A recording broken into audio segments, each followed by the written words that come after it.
Okay, welcome back. I realized today that somebody had asked me about the Davis Skyline loader and how I have it mounted on my 44 Ford 2N. So I'm going to go over and just kind of show you how I have everything set up. When I got this loader, it came off of a Fordson Major, which is a much larger tractor. However, these were, of course, a universal loader. So the only changes I really had to make was up here in the front. Obviously I had to notch out to go around for the drive of the pump. And then I had to make some stuff here for the brackets to hold the pump where it needed to be. So I cut all this section here off of how it was set up before, and I took and welded it all together here, and then I welded a tube onto the bottom cross member, which is the one that was on the tractor, except I flipped it. And then in the back here, it's hard to tell, but it's actually bolted to the front center hanger so that the tractor can still pivot. So that's how I did the front. So I have, of course, the suction line runs down this rail and then up to the pump. And I need to replace some of the hydraulic hoses still. I done what I could so far. This bar here I took from up the top here and I flipped it over, and it fit perfectly before the steering column. Now the only place I really had to modify anything was in the rear, where I had to cut about 6 inches out of the back of the lower frame rails, and I had to flip the brackets and weld another bracket here so I could bolt it through the fender bolts.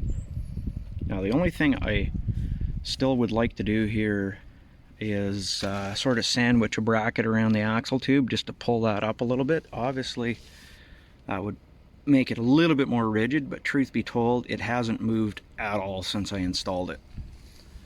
So that part hasn't been a problem. The only other thing I had to do was I had to move the controls over on top of the reservoir, because originally they sat between the battery door or the gas tank. I think it was the gas tank and the steering column, because there's a big space there. So obviously I couldn't do that on this tractor.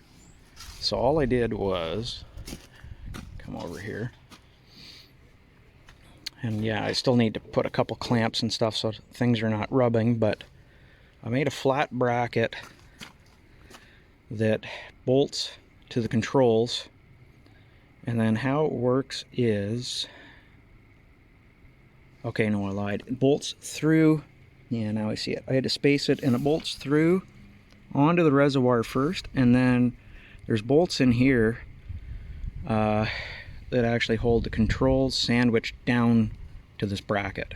That's how I did that.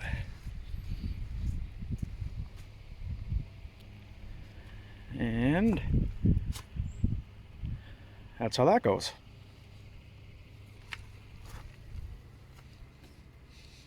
So, other than, like I said, a few clamps I need to put here and there just to keep things from potentially rubbing. Other than that, that's about how I put the Davidson Skyline on this tractor.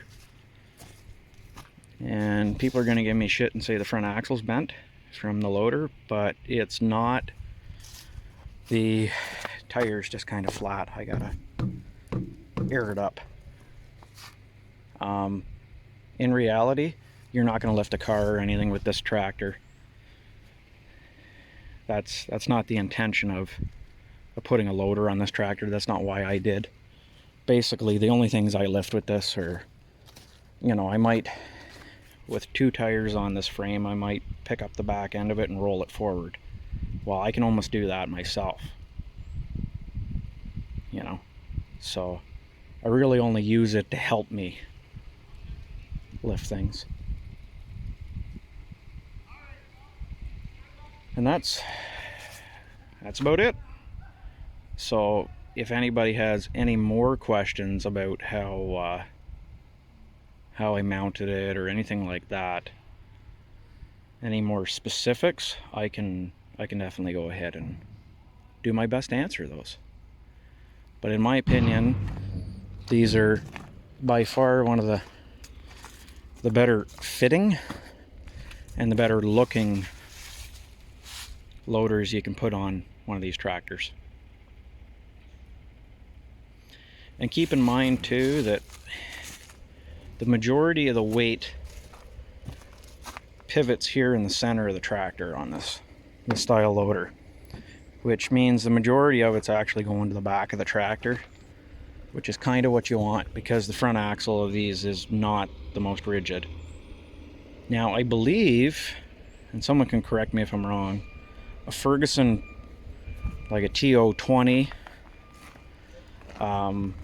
has a little bit beefier front axle in it, and you can actually swap one into one of these Fords.